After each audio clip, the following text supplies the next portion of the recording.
I wish people would know that they are the hero of the journey, that they also are the problem.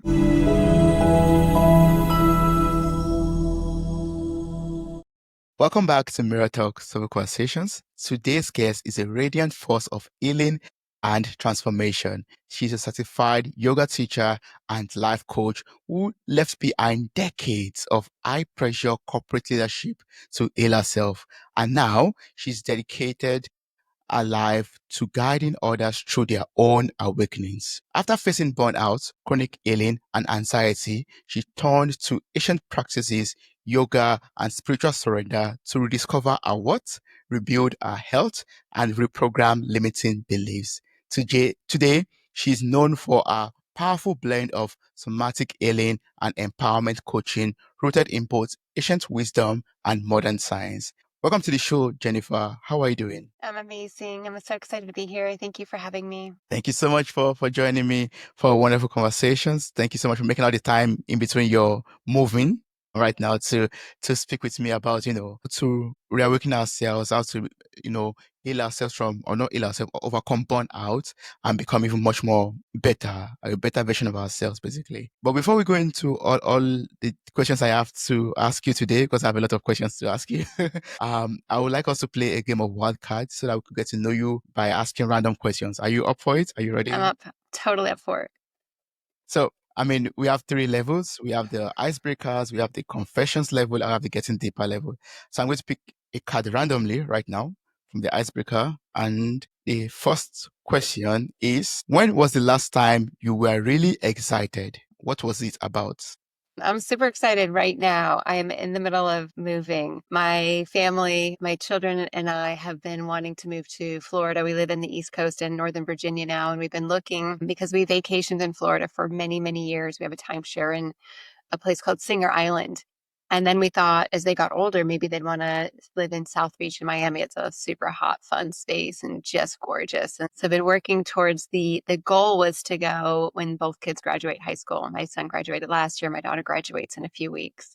And I'm super excited to say that we bought a house, not in either of those locations in Florida, but in a place called Ponte Vedra Beach, which is 20 miles south of Jacksonville.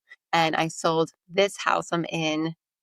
It's a ratified contract. It was on the market only 2 days. We got the offer in and it will close on the 10th of May. And I already bought the new house and half the family's already moved. I was there last week. I came in, flew home last night here. And it's why it's so exciting and I want to share that when people think about next level midlife, like where to go, what to do. And it's sometimes like so overwhelming to change careers. I've done that to change, not much less change jobs. I've totally changed careers and reinvented myself. And then to have that empty nester syndrome, that fear of that. But you can have whatever you want. You just have to have the dream in your heart. And we've been dreaming for years and we found the perfect place and 7 miles from the beach, have a beautiful pool like this oasis for my yoga business to thrive there. So, and then what I'll say, the one thing that I really had to hone in on is to manifest isn't just to have the dream, but to take inspired action. So it took a ton of action to get to this place. It didn't just, I wish it just magically happened, but a lot of effort with desire and movement and focus, honestly. And so this is one of the most exciting times of my life. So that's what's happening in my world. And that's why I'm super excited right now. So congratulations on everything that's Thank happening you. right now. And yeah, a new phase of life and new chapter basically to experience greater things in life. That's awesome. That's great. So cool. Well, I'm so happy to hear that. Are you ready for the next question? Yeah. Bring it. It is, what is a chance you are glad you took? It's so related. A chance that I'm glad I took. So a big chance was quitting my corporate career. I was there 26 years. So it wasn't just like I quit to try to go to another job. I started my own business. It was literally a side hustle that I was building for about 7 years. And I didn't really think it was going to be what it turned into. A couple things had shifted and changed, but the chance I took was on me. The chance I took was that the world of healing and spiritual awakening is necessary and needed and it because it was based on my own journey. And I had to confront the fear, the imposter syndrome of, will people really want to do the work that I've had to do to get to the place I'm at, which feels much better, more aligned happiness and health and wellness, and not wait for somebody else to do it for me, or wait for a business partner to engage, or somebody to pay me. I mean, a lot of it was sweat equity and just doing it for free until I built the clientele up.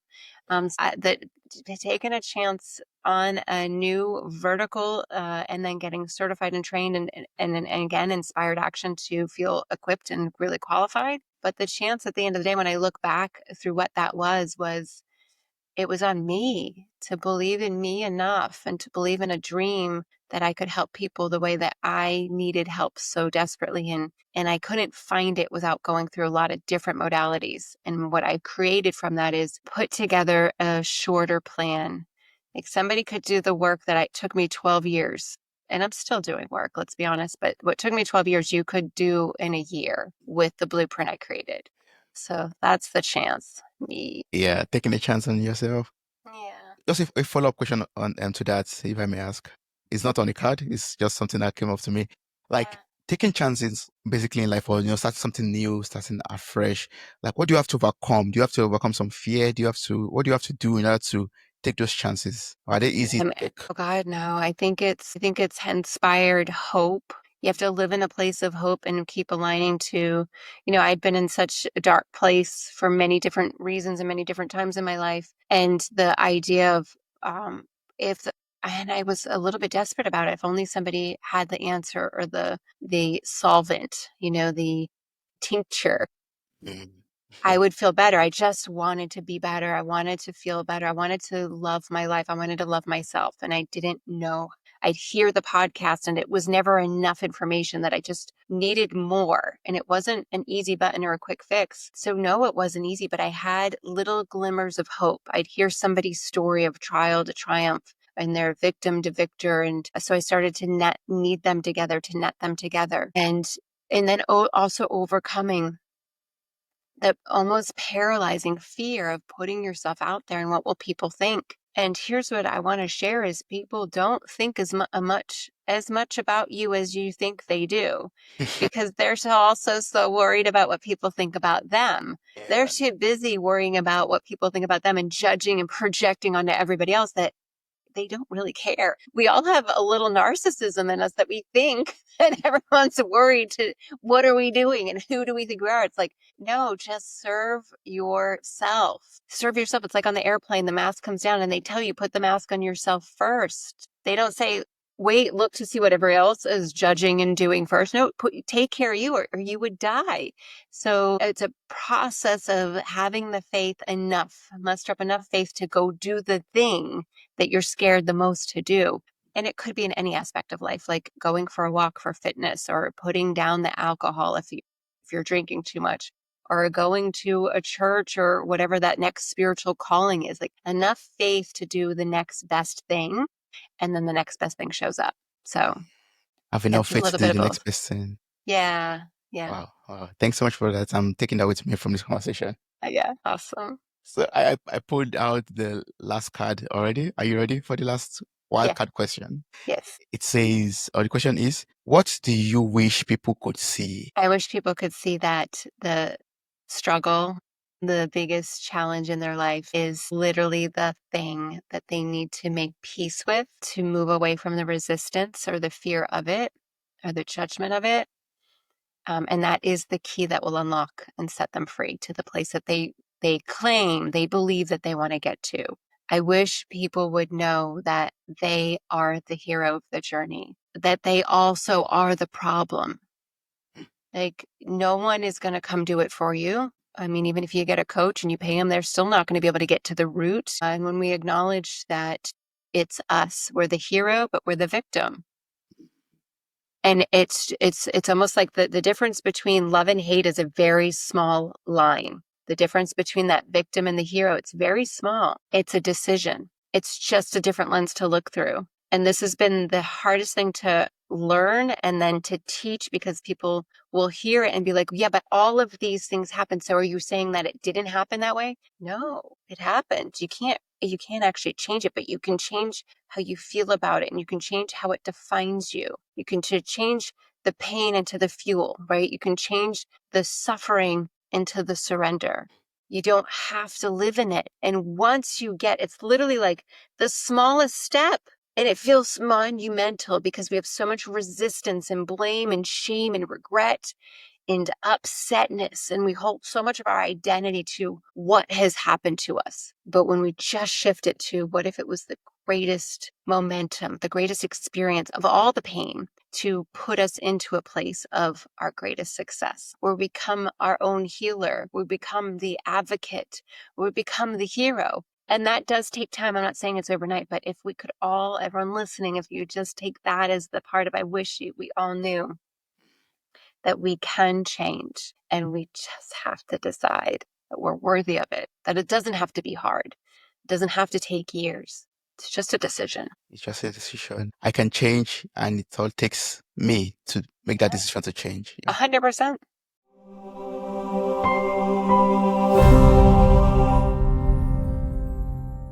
Yeah. Wow, Jennifer, thank you so much for that. It's a lot of action. I mean, it's not enough just for us to affirm things and to claim and to speak into existence, like say, oh, I'm going to achieve this, but we have to take this action, those things that we need to do towards achieving those those words that we want for our lives. Wow. So talking about action and making decisions, I would like us to talk about your story. I would like us to begin at your turning point. Basically, you were in your high achieving corporate world, and then all of a sudden it began to crack because of burnout and different things that happened, and that led you to to turn things around, to change basically. So I would like you to share this healing journey to us, like taking us from that point where you realized, no, I can't continue with this anymore, to the next steps you took towards healing from burnout and exhaustion. Yeah. So I was crushing it in my corporate career. I was a single mom, and my identity was wrapped around my leadership role. I felt very accomplished, and it made me feel good. And I didn't know then that there is a thing called personas or archetypes or identifications or masks or labels. There's a lot of ways we can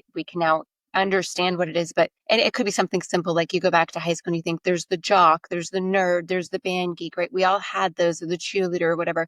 We had these identities and we globbed onto them. We found our circle of friends there, and that was safe and it was comfortable. And it served us to get through the hard stuff. So we carry that through in life. And so mine was this success because there was no way I could fail, meaning I wouldn't allow myself. I had been through a challenging, a toxic marriage, I'll call it. It was unhealthy. And then when I left that, which took me, I wanted out year 1 and I stayed for another 13. It took a very long time. That was not a quick decision. I'm also a recovering codependent. So I put everybody's feelings before mine, and I make everybody else happy before I knew if I was happy. So anyway, I'm in my career finding identification and validation and worthiness there. And until I got to a place where I had an altercation with a boss of mine who I went against his decision and I went over his head because I was doing the right thing for my team and the company and the customer, honestly. And my boss was livid. He was infuriated. He was intolerant of my breaking glass with him. And I was in insubordination. And he threatened to fire me over this, which wasn't actually a fireable offense. He couldn't have, but I was in such a fear-based mentality because I was a single mom and I had just purchased a beautiful new house for my family. I moved my mom in to help me raise my kids because I was single and I wanted to have support and continue to thrive in my career. So I thought I'll have my mom support me with kids. I'll keep traveling and doing the things I'm doing and climbing this corporate ladder because that's who I needed to be to feel good about myself, because deep down inside I had a lack of confidence. I didn't feel worthy. I didn't think I was good enough. I was constantly comparing myself. And anyway, this thing with my boss was this huge altercation that forced me into a place of really confronting the lack of worth. And I didn't live there full time, meaning I wasn't aware it was really a thing because I pretended to be amazingly successful. But on the inside, when you're threatened and put into a fight or flight response, my body somatically responded with panic attacks, high cortisol, chronic stress fatigue, anxiety. So I quickly this is in 2015, 10 years ago, and I wasn't in the yoga space or the alternative medicine or homeopathic or naturopath. I went to a doctor and asked for a prescription for depression and anxiety because I couldn't bear with it. It was too much to handle. I also was in therapy, and that therapist said, "You should go to yoga." Why would I go to yoga? Yoga schmoga. It sounds very boring. I don't want to lay on a mat and take a nap. I want to go punch people in the face. I mean, I was enraged also. I mean, it's amazing. My boss was angry, but so was I. I grew up I was reactive is probably the best thing. Like a volcano ready to erupt. I had a lot of unhealed, unaddressed emotions that were completely suppressed. They weren't repressed. I didn't forget them. I knew about my stuff. I didn't know to the rate of what they would be in the map of consciousness of where they really ranked as abuse or abandonment or violations. I mean, there was some stuff just unprocessed, unaware, and a functional level. So anyway, this thing with my boss causes these energetic responses in the body. I'm smart enough to listen to the therapist, and I am taking the medication, which I love that.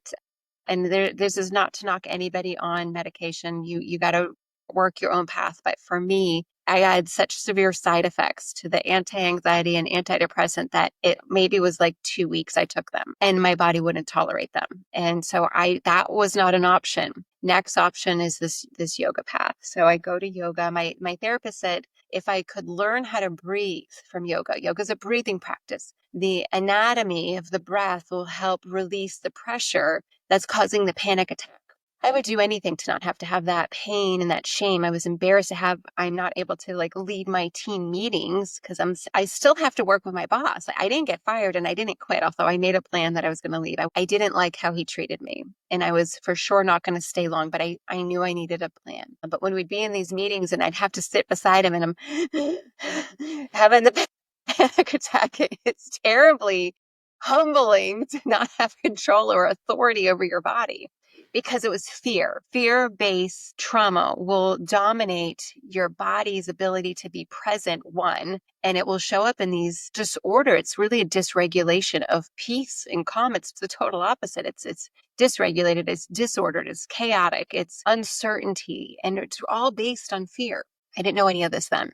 So I go to yoga and I'm thinking I'm just going to learn how to breathe and fix this diaphragm thing and I'll be back at slaying and all will be good. I'm an athlete also, so I'm strong and I'm not concerned about if the yoga is going to be hard. I went in assuming I'm going to crush it. Whatever the yoga is, it's going to be, I'll be the best in the room. So although not having confidence in me as a wholeness, the whole human, I could pretend and project that I'm the best in the room. So it's kind of like synthetic confidence. It's very fake. It's not authentic, we'll say. Well, the yoga class was one of the hardest things I've ever done. Those of you who are listening who have not done a vinyasa power flow, let me tell you, it's high endurance. It's a full body workout. The room is 98 degrees. It's very rigorous and fast.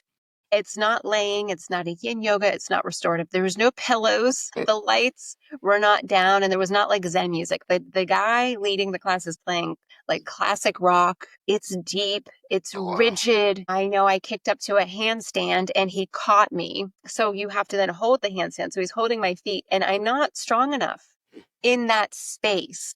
Hot room, fast paced to hold myself in I don't know, it was probably 30 seconds, but felt like 3 minutes. So I literally face plant and then I'm embarrassed that I can't keep up. So I keep going and I'm going and start to get nauseous because the room is hot. And I look back and it's a small room and the door's behind me. I'm like, I want to leave. I want to tap out. I'm done. I'm thinking it's too much. I'm not going to say I'm quitting, but I'm going to step outside. Break. But there was too many legs and arms moving because they're all doing their vinyasa flow.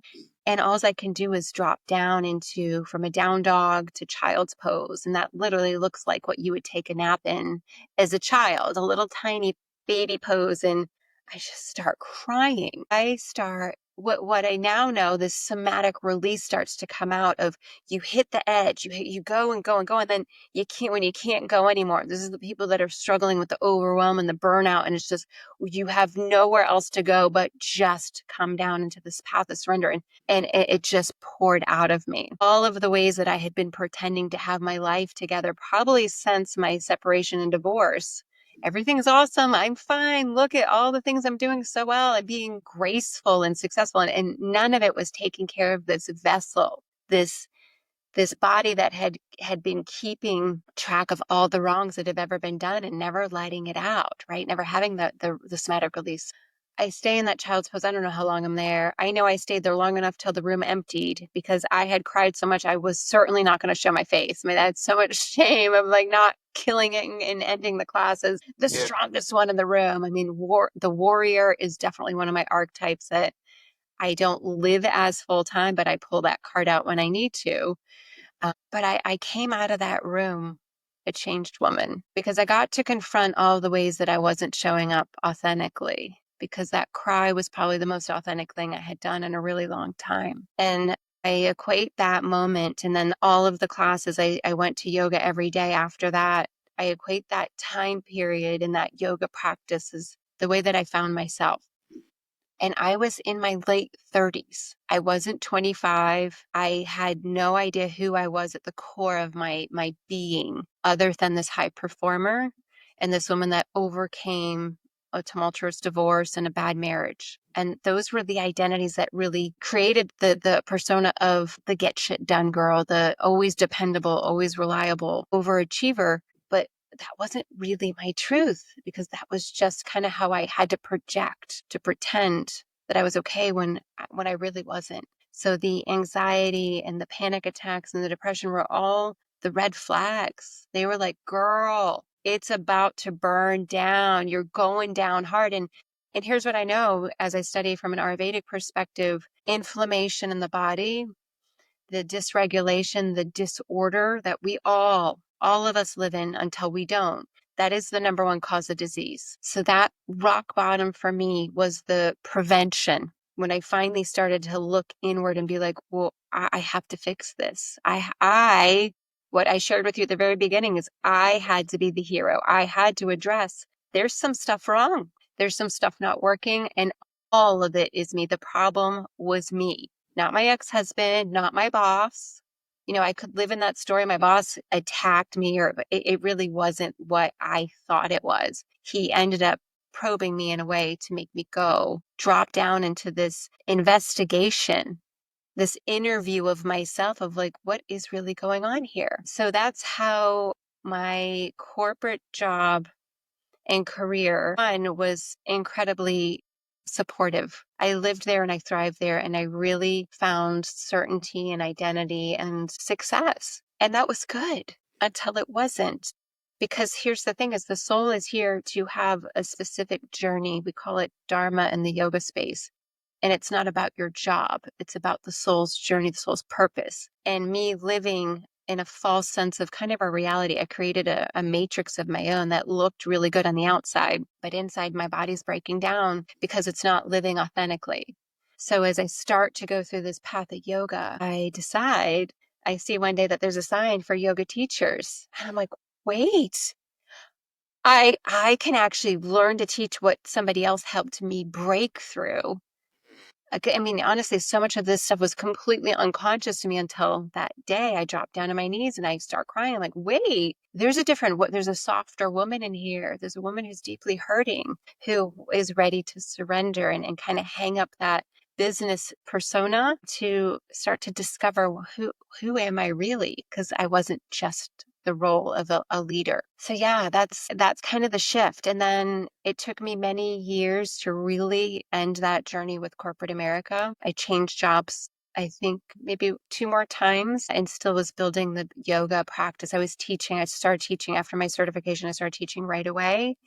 And I fell in love with what I imagine that teacher saw happen to me. And when I tell you, your healing doesn't have to take years. What happened in that room in the 60 minutes I was there is literally a rebirth. I mean, the death of the ego, the rebirth, and the knowing that there's something more for me. And then as I teach in a yoga class, classes are typically 60 minutes. I see somebody come in, not making eye contact, having that the heaviness of the world on their shoulders. And together we move and breathe for 60 minutes. And when they leave, they're usually full eye contact, full teeth, all the teeth are showing in the smile. And then usually a hug or a conversation, like they're alive again.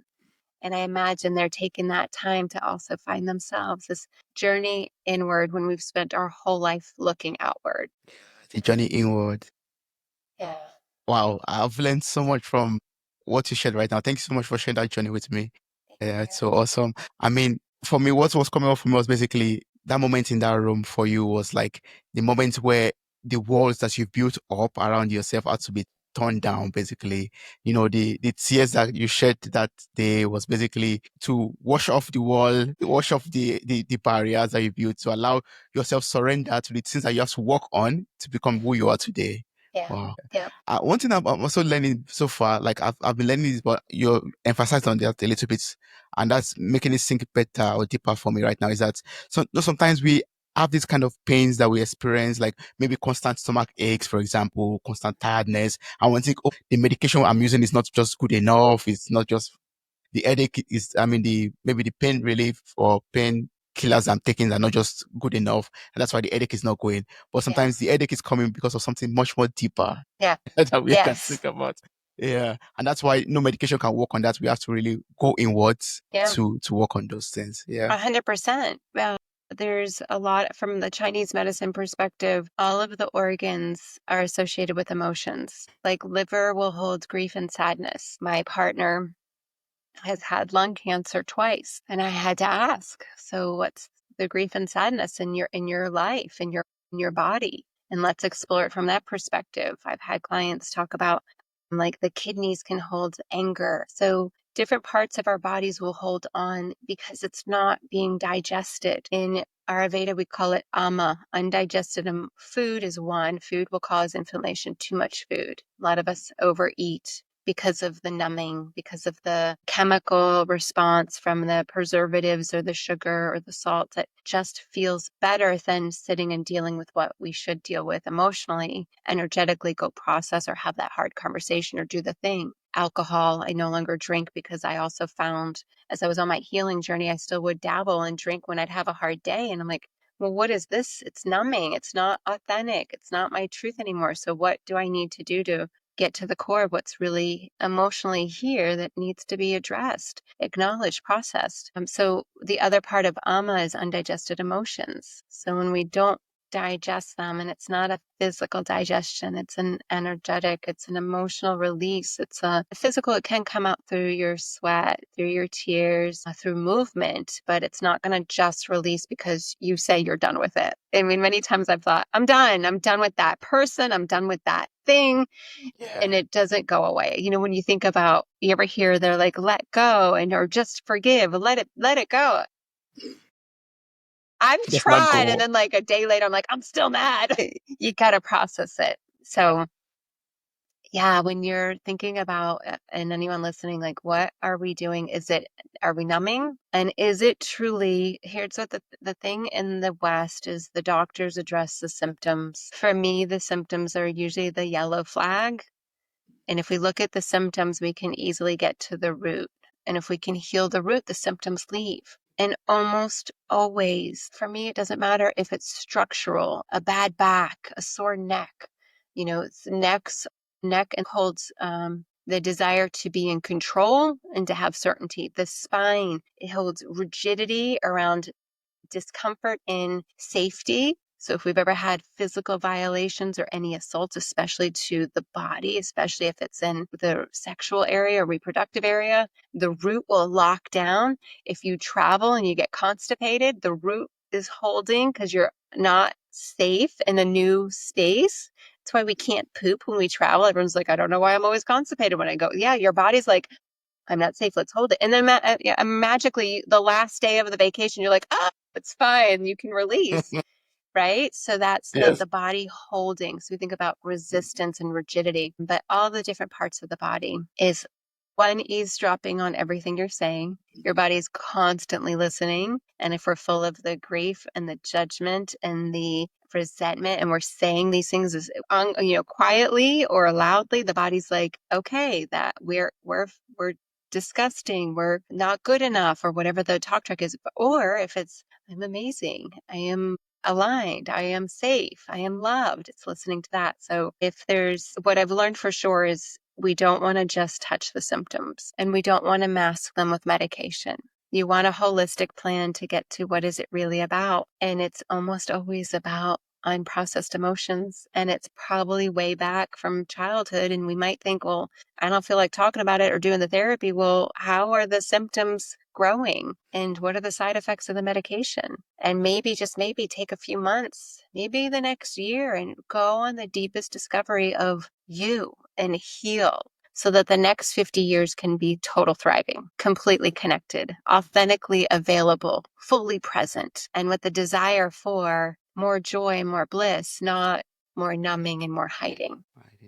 Oh, and a total discovery of you. Yeah. Yes. Yeah. Well, how can I know if I've fully processed or digested my emotions? Is there a way to know that, yeah, I've totally worked through Oh, everything yeah. out? Yeah. So when you're triggered is unhealed emotion, right? So you get triggered by something somebody says or does, whether you're to judgment or you're reactive or you're just mad. Like, my feedback to my son always is like, why do you care so much about what somebody said or did? And he'll be like, well, because he defends it first. And it's usually not aligned to what his values are. But if you're good with your values, then you're good with your values. But for him, it's usually defiance, and he wants to be the justice. I'm right, you're wrong. And when we come into that place, well, why do you need to be right? And his would be, well, because he's been wronged before and he couldn't defend himself. So say it's a parent to a child, or it's in your space, if it's somebody listening that's like, I need to be right. Well, was there a breach of trust? Was there a violation? Was there an assault? When we get triggered, and how we react when we're triggered, somebody cuts you off, somebody doesn't pay you back, somebody says something insulting to you, are you just at peace, fully present, and like, yeah, cool, no, I'm not fighting that battle today, not my battle to fight? Or are you like, they're wrong, or blah, blah, blah, and totally reactive? That's how we know we have unhealed trauma. So we want to look for the lens of, okay, and I'm not always like kumbaya and peace and love. I mean, I'm still human, but when I'm triggered, I know it. And I'll know right away if I'm, usually cussing will come out and I'm like, ooh, that wasn't nice. Like, what's this? Why am I so mad? Okay, I feel offended. I feel insulted. I feel threatened. I feel dishonored. I start to try to give it language to the name of the emotion. Okay, and then my next question is, well, is this real? Is this really, are these emotions true for what just happened? And a lot of time they're really exaggerated because they're from an unhealed trauma, almost always from childhood, where we were in a place that we were overpowered, usually a parent or a coach or a teacher, right? We couldn't talk back, or we couldn't speak up for ourselves, or we couldn't defend ourselves. And all that absolutely needs to be healed. But how we know we're not healed is if it's still showing up in, I call it adult-sized tantrums. You see men more than women will still go fight.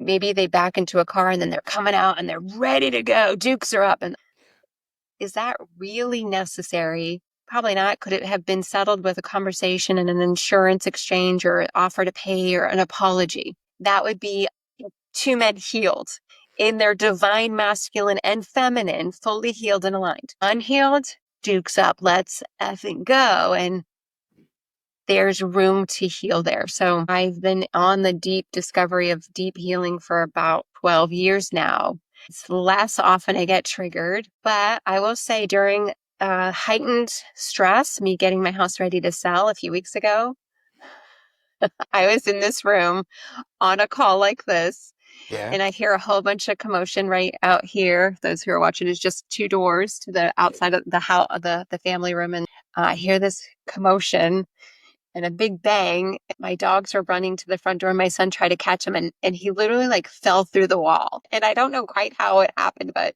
I go to see what's going on. They're like, there's a hole in the wall, Mom. And I thought that they were joking.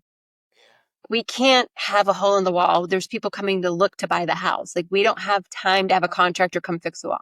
And I look and the hole's like this big. It's like this big hole. And I lost my temper and I said some unkind things. And then all I wanted to do was I didn't care as much about the hole as much as the noise so I could get back on my call and handle my work. And then after my son said, "You didn't even ask if I was okay." I'm like, "I don't know if I cared if you were okay. You were disturbing me." But that's not who I am today. That is an old pattern of reactivity where I'm selfishly absorbed with my time's more important than your time. So I had to apologize. And in my house, we apologized with ice cream. We went out and got ice cream and then all was well. So that's how I know there's still an unhealed part of me that wanted to discipline and make sure he knew he interrupted. I know you can also then figure out, where did you learn it?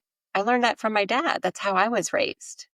My dad would have done something even more dramatic. Like we probably would have got a yelling, not a timeout, but like there would have been some form of discipline in the Some retribution. whipping. Maybe a whipping. I mean, if my son's 19. Last time I was spanked, I was 9. But the thought of like punishment, the children are being bad, they're misbehaving, they must be punished. And I don't raise my kids that way, but I was raised that way. So it's still sometimes unconsciously, this brain has encoded and memorized everything. And I sometimes, when I'm triggered in a high stress state, will drop into old, like robot me, talk like my dad. And then I apologized like 10 times and I'm like, "Buddy, that was just awful." And then I can look at myself as like almost third person, like, wow, what a mess. Now, granted, high stress, not ideal situation. Nobody got hurt, but that's how you know you're not healed. And I don't know if in this lifetime, if there's enough years to come to be like, "I'm done. I get to graduate and come as an angel and be a guide for the next level of humanity." I don't know if that actually happens in this lifetime, but we can just do better. Every time we get triggered, sit, ask yourself, what is this really about? What are these emotions? Where do I feel it in my body? Is this real? Are these emotions valid for this situation? And maybe they are. Maybe they absolutely are. But then where did I learn it? When have I seen this before in my life? And do I want to live that way? Or do I want to start to heal it? Yeah.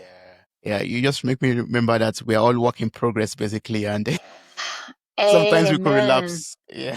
Oh my gosh. Yeah. And so just the grace to share, I think, with the people that you love and love you the most, just in the healing process, like, please just give me enough space for feedback. Tell me when, when I first really started getting deep into my work, when I got separated, I learned that I didn't want to talk to my kids the way my father spoke to me. And I read a book from Dr. Shafali called Conscious Parenting. And she had a whole series on Oprah that the children are our teachers. We don't need to be the disciplinary and raise them in the hierarchy, which is how I was raised. Learn from them and collaborate with them. Obviously, keep them out of danger, but don't dominate them. Don't steal their voice. Don't make them voiceless.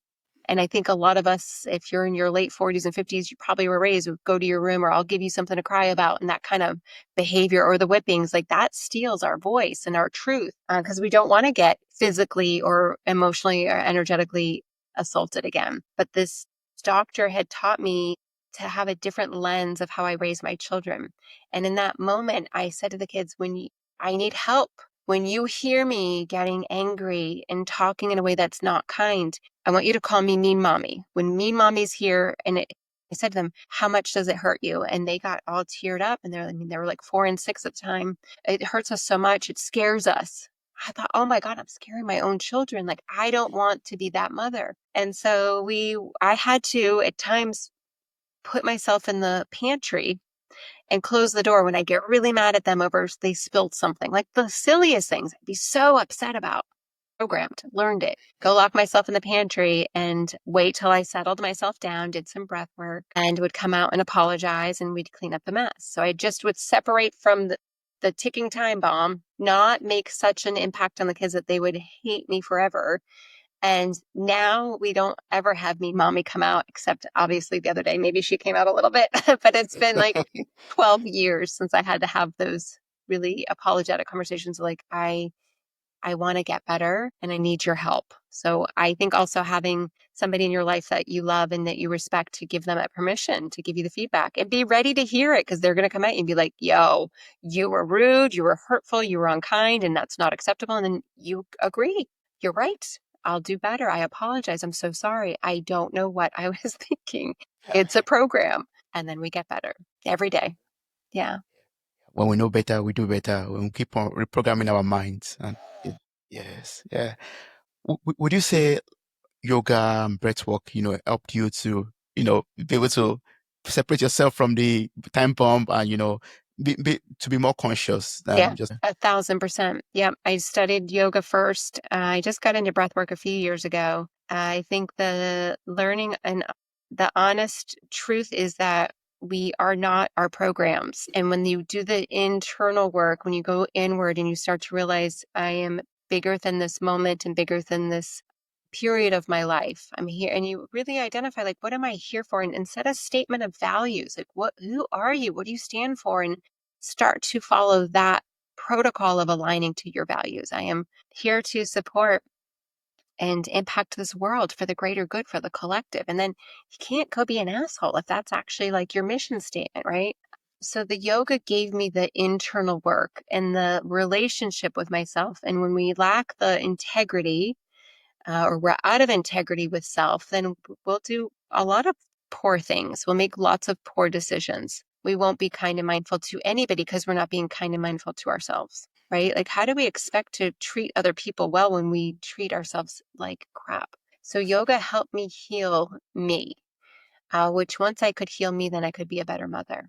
There was no chance I'd be a good mother or good human if I had zero relationship with myself. My lack of worth, my lack of not my feeling an obsession with not feeling like I was enough cost me my relationship with myself and my kids. So that yoga was the coming home. It was the reclamation. I am worthy. I am amazing. I am loved. I'm loved beyond measure. And I don't need to look for love outside of me. I already am. I don't need somebody else to tell me I'm enough. I already am more than enough in these moments, in these days. The breath work for me really helps with more of that somatic releasing too. So it's a little bit like if you've done sound healing with gongs. So the gongs just shake some of the stuff loose. And so does the breath work. So it just opens up these channels of dormant trauma living unprocessed, undigested in the body, but still causing pain and suffering and wreaking havoc on your organs, on your plasma, on your bones, on the tissue.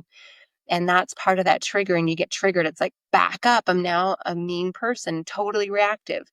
If we start to let some of that out from the breath work, let some of that out through the yoga, the movement, and now believe not just breath is the medicine, but the movement is the medicine. And not movement like running. Unless you're really connected to the body at a spiritual level on a run, the yoga gives me the access to, I am a soul in this body, and it is my duty of service to care deeply for this vessel that I've been gifted to go experience life with. I no longer abuse myself, which I did for many years with either food or alcohol or overtraining or self-deprecation, like depleting my energy sources, just overdoing it. And never, I would say things like, oh, I'll sleep when I'm dead. I'll just keep going. Like, I would go party with a, sinus infection, take the medication, and then go have alcohol on top of it to go be with friends and say, I'm fine. I'll sleep when I'm dead. Like, so cheeky I thought I was. And instead it's just these baby assaults to the body, to the temple. And it's like, no, we forget how special we are.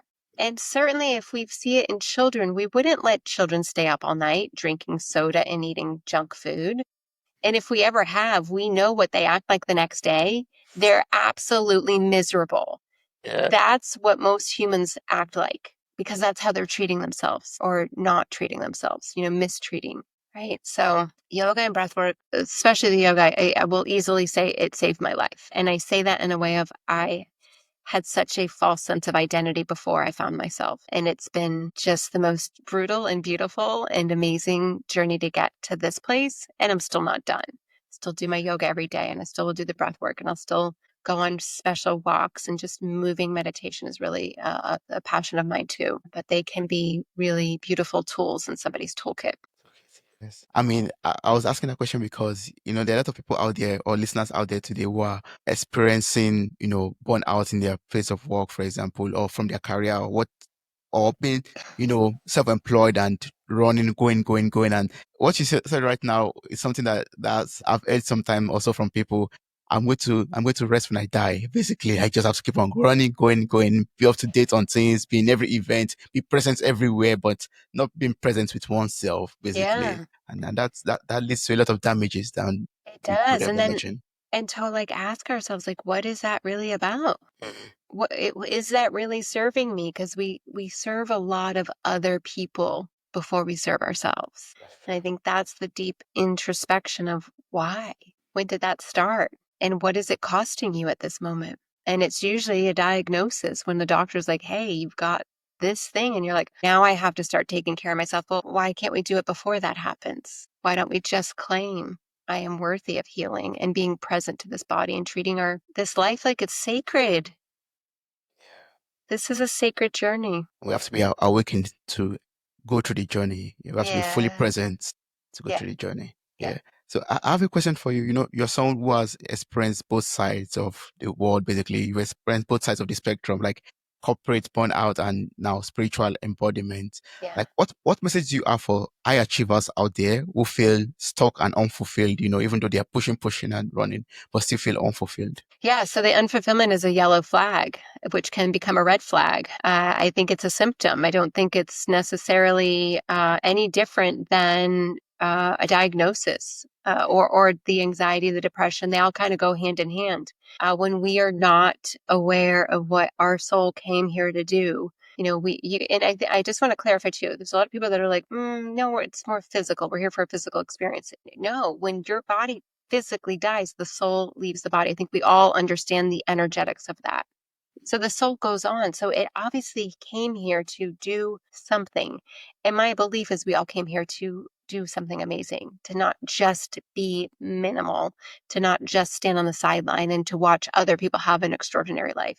And you get to define what extraordinary is to you. And it doesn't have to be something over the top or what you think is like too big. It can just be the bigness of you, just not to shrink. When we come to terms with the lackluster or during the pandemic, had this feeling of just sheer unhappiness. I couldn't remember.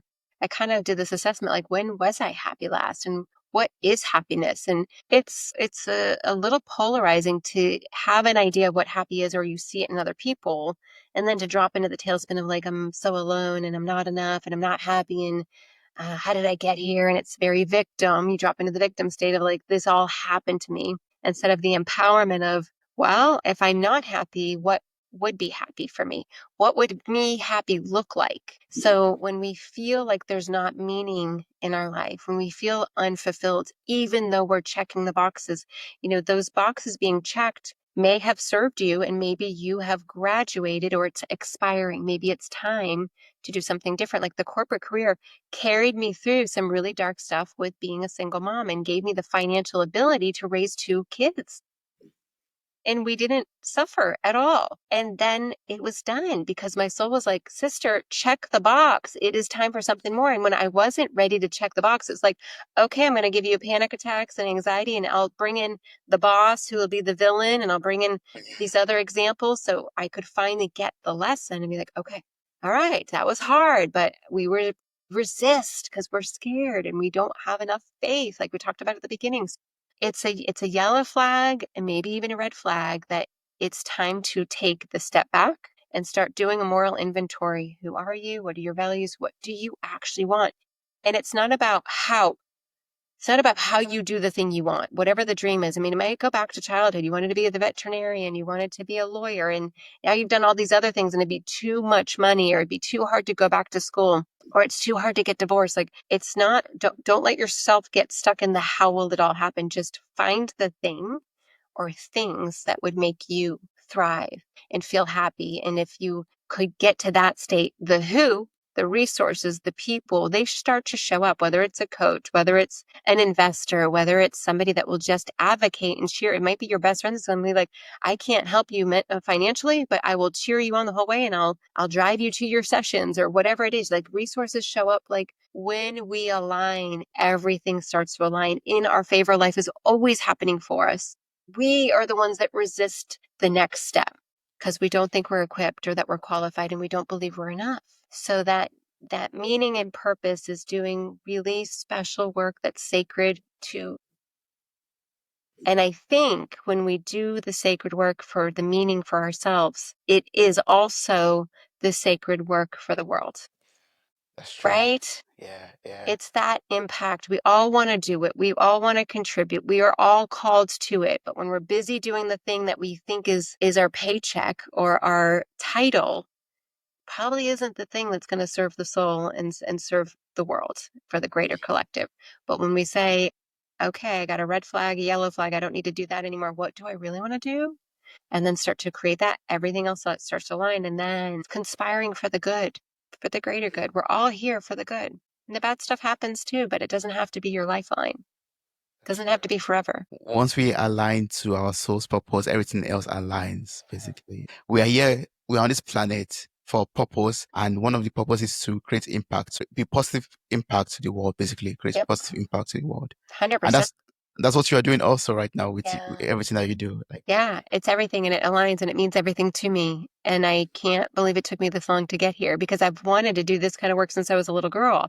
I just got caught up in the program that you have to go do these other things and work for somebody else. It's very much a program. And I think a lot of people succumb to it until they go, wow, I've got the diagnosis, or I've got the lack of purpose, or I'm going through a divorce. And now what? And it feels so scary. But it doesn't have to be, because it's a brand new, it's like a whiteboard. You get a brand new clean whiteboard and you start to whiteboard out what in your wildest dreams do you want to create or contribute to?